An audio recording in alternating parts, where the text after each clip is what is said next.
خليكي فخورة بحالك، بصبرك، بمحاولاتك اللي فشلت قبل اللي نجحت، بتعبك، بسلامة نيتك وبقلبك الأبيض. السلام عليكم ورحمة الله وبركاته أصحابي وإذن سلامة ميل كستو الدنيا dacaladeed ka joogtaan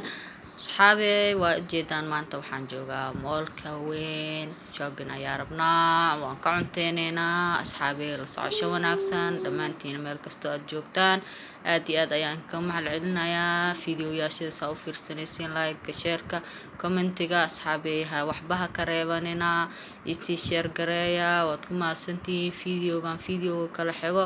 waxaan jeclahay insha Allah waxaan ku wada kulmi doonaa sidaas iyo nabad